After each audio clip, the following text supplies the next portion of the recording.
Welcome to Two on the Go Travel. This afternoon we are headed over to Walt Disney World to one of my favorite parks at Disney, the Animal Kingdom. I've always liked going there. I know a lot of people think it's just a zoo, but it's not. It's one of the nicest places, I think, as far as immersiveness and just landscaping everything on Disney property. So we're going to head over there. Shane hasn't been in a while, and he wants to try the cheeseburger pods over at Satuli Canteen, so I'm sure we'll wind up there eventually. And who knows what we'll get into in the meantime. Are you ready? Yep, I'm ready. I hope you are. Let's ride.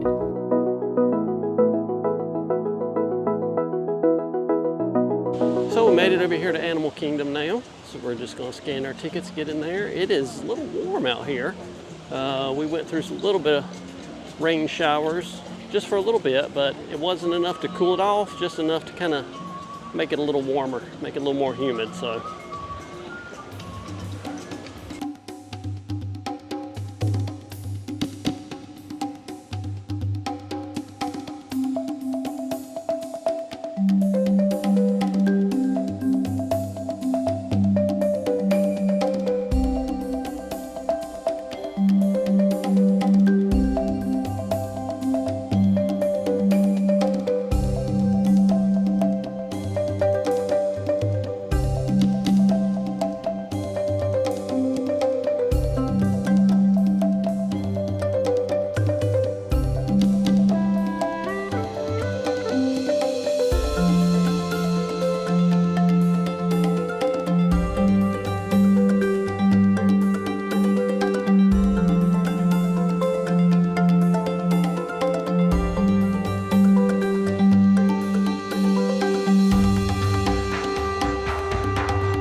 I think first we are going to head down here toward DinoLand USA, which is actually going to be the area that's going to be closing and going to be reimagined.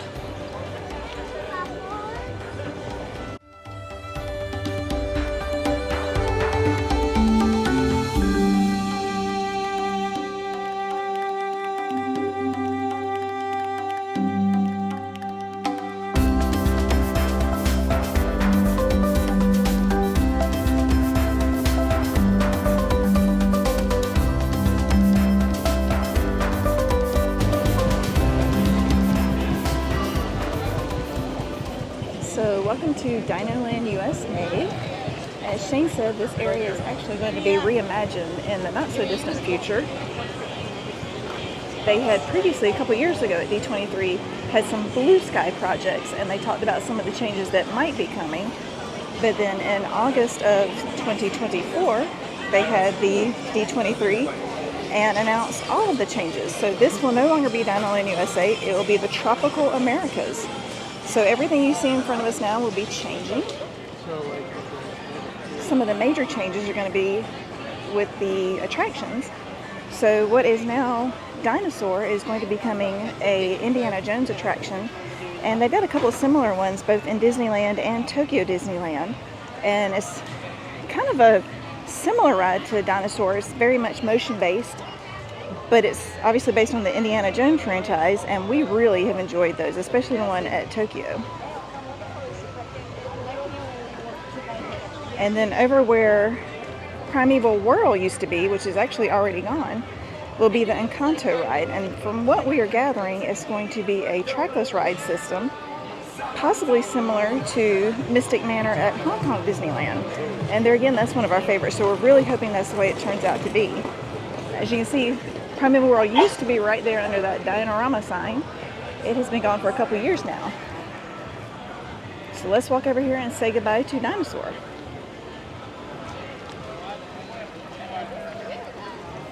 I know a lot of people claim Dinosaur is one of their favorite attractions, but we have never really enjoyed it. It's a little bit rough, a little bit shaky,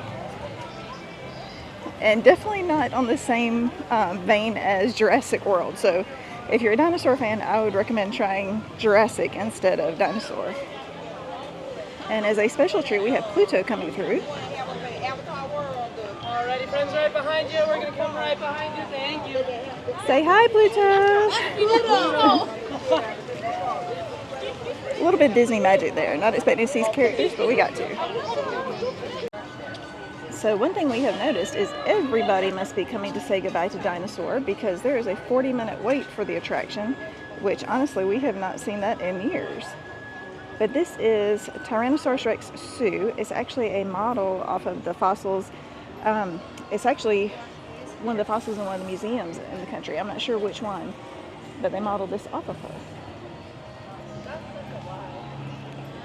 But this entrance area is going to change. Instead of seeing the dinosaur entrance, it's going to be a pyramid type entrance.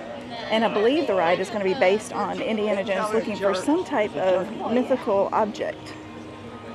So we will be excited to see that. And construction actually should start towards the end of this year. They're going to start removing some of these items and getting things ready to go. They've got some of the infrastructure started already.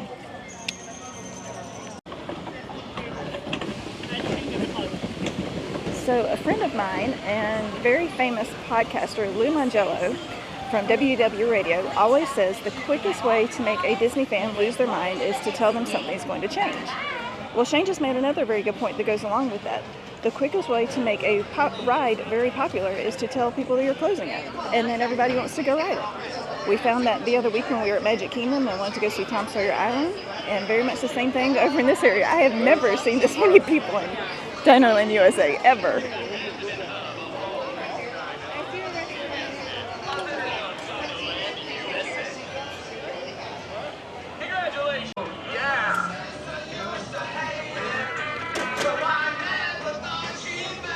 So we did not realize there's actually an annual pass holder magnet distribution here today, so we're going to head back that way and get ours since we are annual pass holders.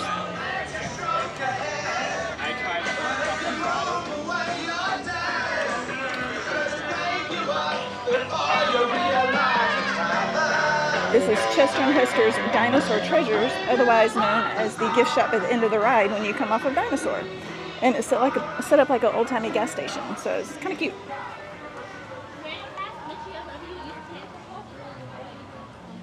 Not too long of a line for the magnets, so that's a good thing. We're going to hop in line and we'll catch you afterwards. So we have gotten our magnets. They are Timon and Pumbaa this time in honor of the Lion King anniversary. So now we're going to check out Chester and Hester's. Most of it is generic Disney merchandise, but what's really neat to see is the way it's set up like an old Route 66 roadside stop. So you have a lot of decoration and tchotchkes around the ceiling just to look at, so it's really kind of cool. Kind of catching the old time vibe of the American roadside. I kind of hate to see this part of DinoLand USA go away because it's so unique, but I'm really looking forward to seeing what comes around, I should say, with Tropical Americas and especially Indiana Jones. We're going 7 hours. It's going to take us 9 hours. Sort of head to the end, probably at 8.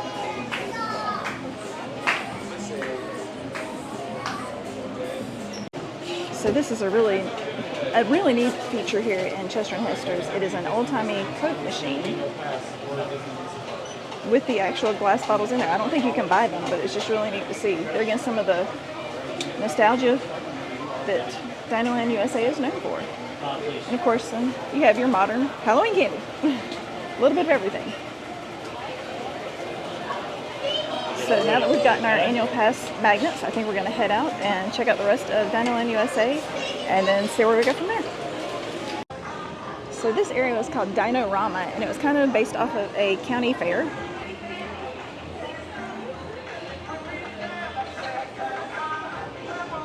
Chester and Hester say, see you real soon. Actually, they're saying goodbye to us all. This is where Primeval World used to be, and like I said, it's been gone for several years now. It's kind of a Crazy Mouse ride that's fun, not just with static on the track. And then you got Triceratops Spin over here that is going away. And you also have the carnival games. Shane actually won a stuffed animal in one of the carnival games one time, and I still have that. I think it was Chester, the little dinosaur.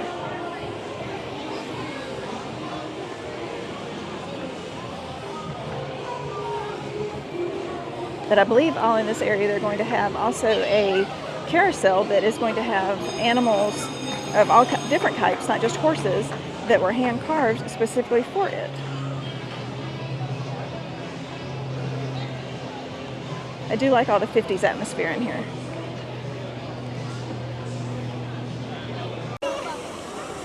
So we made our way over here to Everest. So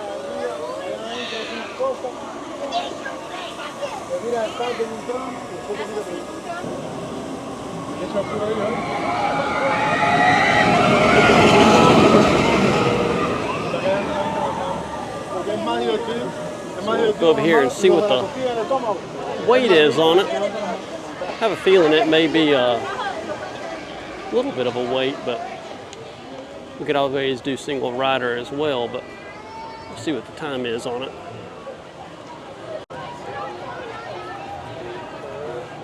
So as it says, it's 35 minutes, so I think we're gonna head in here and see if we can ride Everest.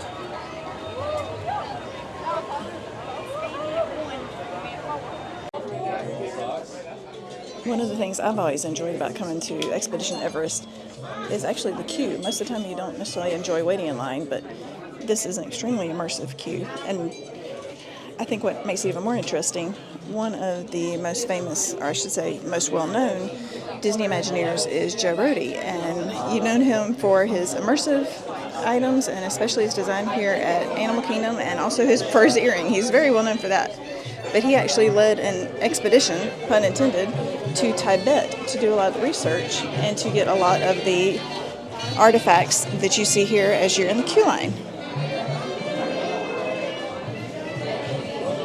So it's just neat to see all the work that goes into preparing for these attractions. And this is not a rarity for Disney attractions. A lot of them have the immersive queues that different theme parks in other areas don't necessarily have. Just going that extra mile. I don't know that I want to go as far as Nepal and Tibet, but I'm glad that Joe and the Imagineers did on his team so that we could see all of this.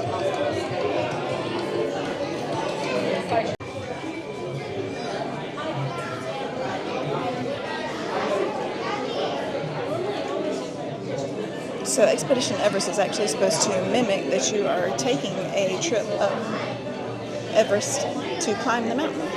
So that's why you see the different tents and climbing equipment.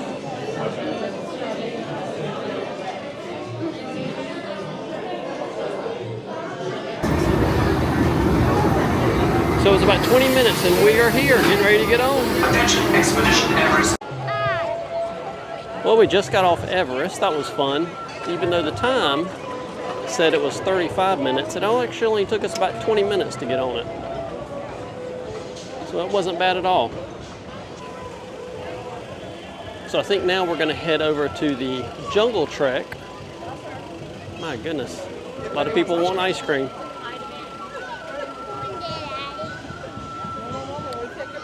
Everybody wants ice cream.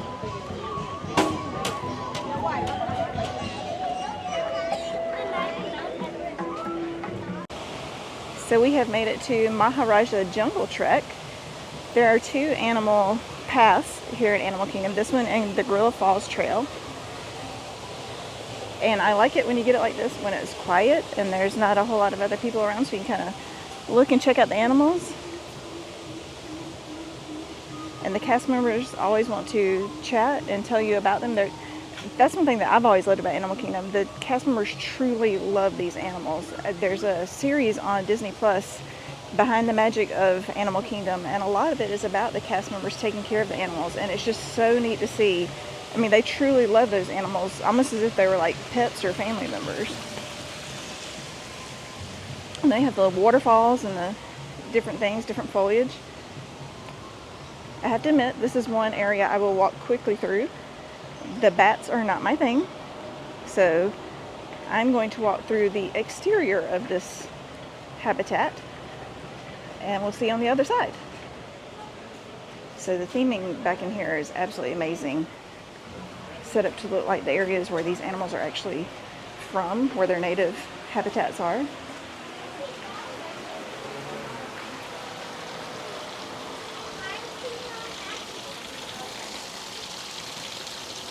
Sometimes the animals are sleeping though, and you don't see them, but it's still neat to see the areas. So we'll walk around to the other side and see if they're on that side.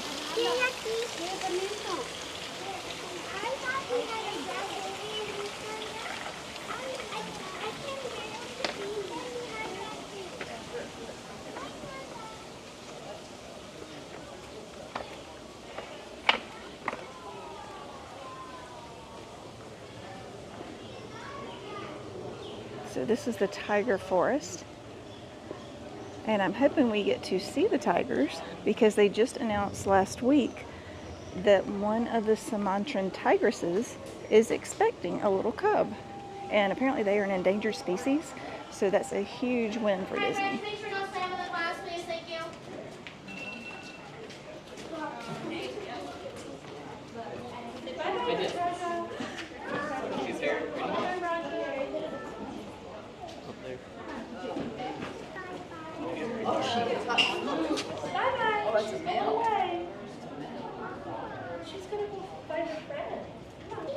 We saw one of the tigers for just a split second. Oh, come back over to this side. Play with the ball. I see. I don't understand. So we're excited to see the expanding tiger family.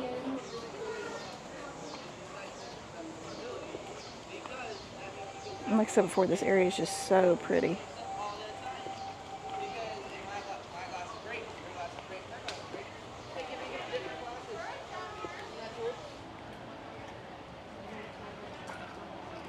Apparently all the animals are sleeping. That's another thing that makes Animal Kingdom unique. It's always different every time you come because there's different animals out and about. There's different displays, different exhibits. So you never quite know what you're going to see. What animals, what activities, what entertainment. So I think we are going to head and get something to eat now. I think we're going to head over toward Pandora and eat over there in that area, see what we can find. So we're actually walking in kind of the back way to Pandora, kind of past the Lion King, Festival of the Lion King, excuse me. It's a really good show. We've seen it actually several times, but we're going to be going by the back way back here. There is actually a restaurant down here that I don't think very few people actually, probably that we know, probably nobody we know has ate at it, but it's Club 33, kind of hidden away down here. We've only actually had the privilege of eating at one Club 33, and that was in Shanghai. It was a very neat experience.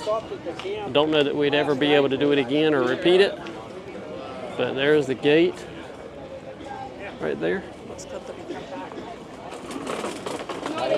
And if you don't know what club, you can't really see it up in there, but if you don't know what Club 33 is, it's actually a private restaurant, basically club. It's membership only. I don't know exactly how much it costs. I know there is a waiting list to get on it. I have heard that it's like $15,000 a year to even have the membership, but I don't know. Like I said, we were, I don't even know exactly how we went with a group to Shanghai, and I'm not exactly sure how we got access to it. I think the guy who arranged the trip actually knew some people, and that's how we got in there, but like I said, I don't know that we'd ever be able to eat in there again.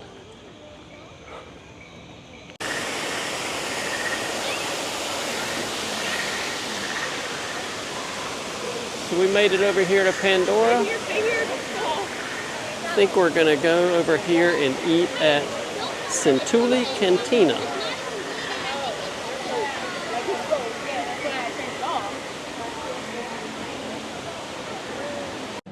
Okay, so we have picked up our food. We did mobile order, which we usually do when we're here at Disney.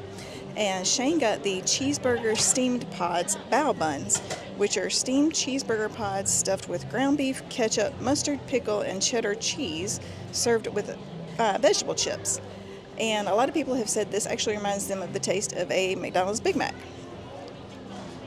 And then I went with the chili garlic shrimp bowl, which is shrimp tossed in a chili garlic sauce topped with crunchy vegetable slaw and boba balls, and it's served on a salad base. You can pick your bases and your meats here, so you can get like the salad base or a rice base, or I think one's even a sweet potato and regular potato hash, but I got the kale salad. So let's check these out. All right, so let's see how these are.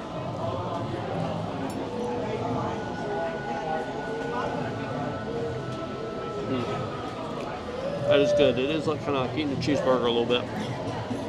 Everything you remembered and more. It's pretty good, that's for sure. The shrimp's very good too.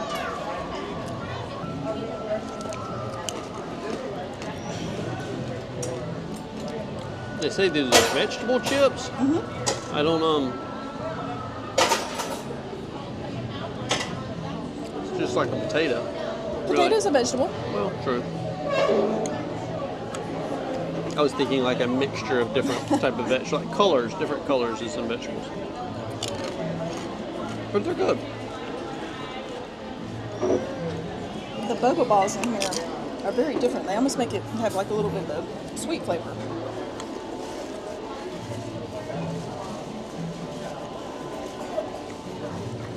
Overall, seems to be good. So we just finished eating. Mine was really good. It did, I don't know if it tastes like a Big Mac or something at McDonald's, but it was still good. You could tell, you could taste the hints of the mustard and the ketchup in there. It's very tasty though. The chips, some of them were a little stale, but they had a good seasoning on them, which was still very good. How was yours? Mine was good. I can't say that I will get it again. It was very garlicky. I guess I should have known by the name that it was chili garlic shrimp, but it was even more so than I expected. So I would recommend it if you like a chili garlic sauce, but if you don't go into it expecting that it's just going to be plain shrimp. I think a lot of people probably enjoy it because it's so different, and I'm glad I tried it. I just don't think I would get it again. So my sun hat has become a rain hat. As we were eating, it must have started raining, so we're out here with a little bit of showers. It's not too bad, but it has cooled things off, which is a good thing. And Shane is over here at Pongu Snacks getting a night blossom. So Shane just stopped by Pongu Snacks and he got the Night Blossom, which is a non-alcoholic specialty beverage. It says layers of apple and dessert pear limeade topped with boba balls. And then he also got a Pongu Lumpia, which is pineapple cream cheese spring roll. And this kind of has a divisive fan base. Some people really love it and some people really don't, but we tend to like it. Looks pretty good to me.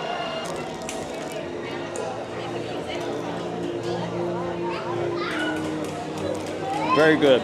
You can see, well, you can see obviously the cream cheese and the pineapple in it. Sometimes you get it as very hot. It almost burns your mouth, but this is actually just the right temperature. It can be messy though. Drink is very good. Very cold. I got a cold headache a while ago. That kind of hurt, but it has a little bit of a sour taste, just a little bit, but other than that, it's very good. So now I think we are going to head back toward the safari. Looked like it had about a 10-minute wait. But apparently while we were eating, it rained a lot in a short amount of time because everything is wet now and it's not a whole lot of people right in here. So I don't know if it cleared people out, but it definitely helped with the temperature. Before we went inside to eat, it said I don't remember what the actual temperature was, but it said it felt like 100. When I looked at it now, or just a few minutes ago, it said it was 77. So dramatic difference. It actually feels really good out here right now. So it's been about 10 minutes. We've got probably a little bit longer to go. So it'll probably be more like a 15-minute wait. So still not too bad though. We are going to head straight on in today, friends. We are starting in the Little Aturi Forest. There's a lot of trees, bushes, and bamboo here. The animals that live here are rather shy, so we'll need to really keep an eye out, see what we can find. On that left-hand side here, we are going to see a black rhino. Black rhinos are solitary, and that does mean that they prefer to live alone. That being said, their living spaces will sometimes overlap with those of other black rhinos. And they have what we call a prehensile upper lip. Again, that word really just means grabby. So the upper lip on that black rhino is flexible. It'll move back and forth, and it is triangular in shape. It helps them grab at things when they eat. Black rhinos also gallop like horses when they run. Bringing all 4 feet off the ground, they can run at about 30 miles an hour. On that right-hand side, we are going to see some bongos. They are nicknamed the ghosts of the forest because they're really great at hiding. They also have that swooped back horn shape. It does help them move through the forest that they live in. Bless you. Thank you.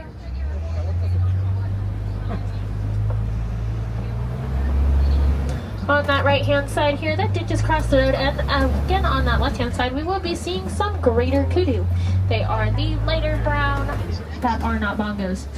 We can tell that all 3 of these greater kudu are female because they don't have horns. Male greater kudu will have spiral-shaped horns and beards. First thing on that right-hand side here on the island are some pink-backed pelicans. They get their name from a spot on their back that turns a bright pink color during the mating season. Those pink-backed pelicans can also live in groups of up to about 500 pairs or 1,000 pelicans. They will also use their beaks like nets in the water to find food. And here on that left-hand side, those are Nile hippos. Hippopotamus is a Latin word. It does mean water horse. A group of hippos are also sometimes called a bloat. Hippos can stay underwater for about 5 to 8 minutes without floating up for air.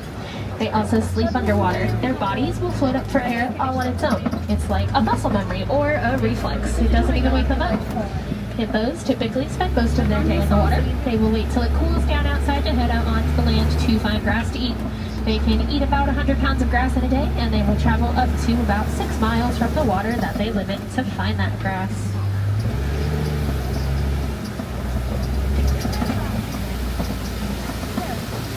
Up on either side of us here, you might be able to see some Nile crocodiles. They can grow to be about 16 to 18 feet long, and they are what we call opportunistic eaters. That means that they eat whatever goes to them. The savannah is also the most anticipated stop on our journey. It's home to some of those more iconic animals like giraffes and zebras. It's also home to a very diverse group of animals, from antelopes to cheetahs. So let's keep moving, see what we find. First thing that we are going to see on that right-hand side are going to be some Ankoli cattle. They are also sometimes called Watusi cattle, named after the Watusi tribe that domesticated them. They are one of the 2 domesticated species that live here on the Harambe Wildlife Reserve. They also have a honeycomb-like structure in their horns. That does help with blood flow, which does help keep them cool. Dispels that extra body heat. Also does help keep those horns light and airy. Ankoli horns can grow to be about 8 feet long from tip to tip.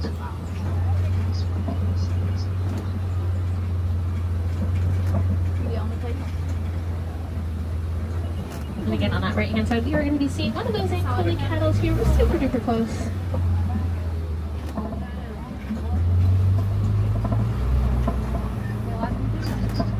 On either side of us up here, we are going to see some termite mounds. They do look like really tall anthills. They are made out of mud, spit, and dung, and they are about as hard as concrete. Animals like elephants will use these termite mounds as a scratching post. Animals like antelope will climb them to get a better look at their surroundings. It's not my number 1, but it is definitely someone's number 2. Ahead on the left-hand side, we will be able to see some Maasai giraffes. The way we typically tell they are Maasai giraffes specifically is they have a jagged leaf pattern on their body. A giraffe's pattern is unique to every individual giraffe, kind of like our own fingerprints or a zebra's stripes. No 2 are exactly alike. Giraffes can grow to be about 16 to 20 feet tall. Newborns are born at about 5 to 6 feet tall. Giraffes can also walk or stride at around 10 miles an hour, running at about 30 to 35 miles an hour. Like the okapi we saw earlier, giraffes also have prehensile or grabby tongues about 18 inches long. They use their tongue to grab at vegetation and they eat just like the okapi do. The biggest difference is they can't lick their eyes and ears because their skulls are a little longer. A group of giraffes are also sometimes called a tower. Over on that right-hand side, these are wildebeest. The name wildebeest comes from the Afrikaans language of South Africa. It's a Dutch dialect. It does mean wild beast. Their African name is new, after the new sound that they make.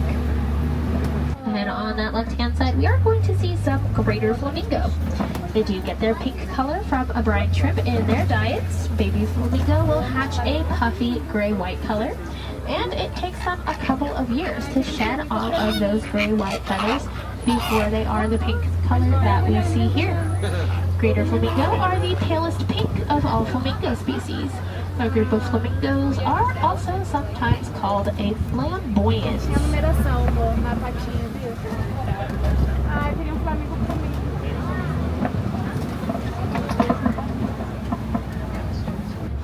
On the left-hand side here, you might be able to see some cheetahs. They can be a little tricky to spot, but they are definitely there. Cheetahs are the fastest living land mammal, going from 0 to roughly 60 miles an hour in about 3 seconds. Jeez, that was a new one. Unlike other big cats or even domestic house cats, cheetahs don't have retractable claws.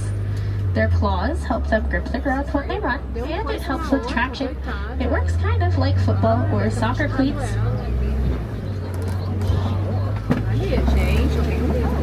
Cheetahs will also use their tails to help them navigate. That does work kind of like a boat rudder.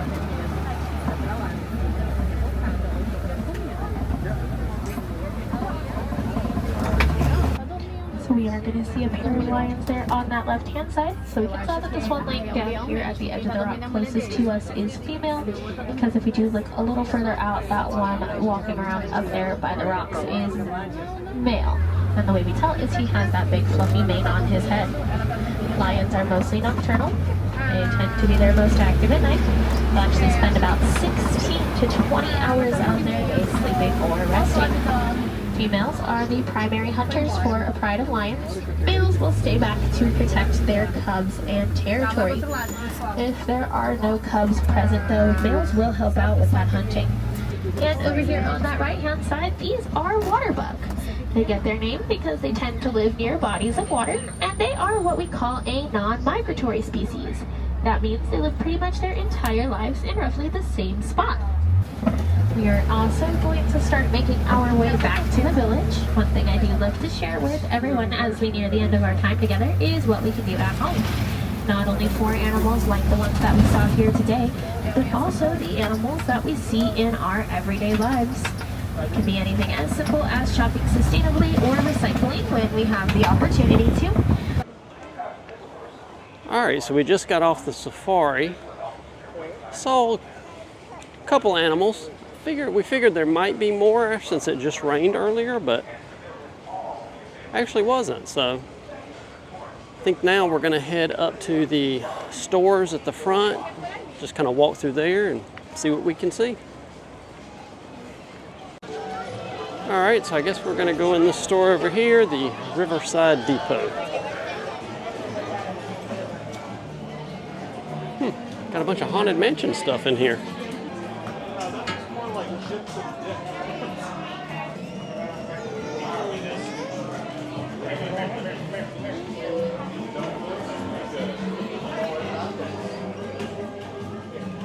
Fanny pack.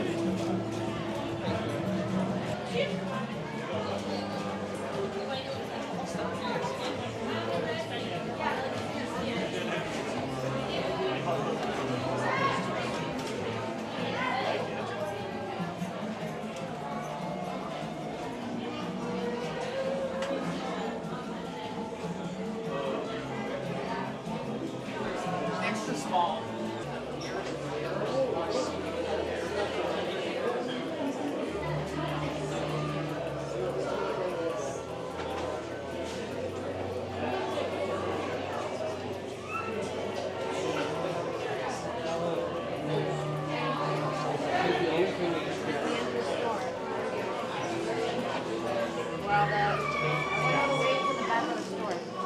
So I haven't seen that before.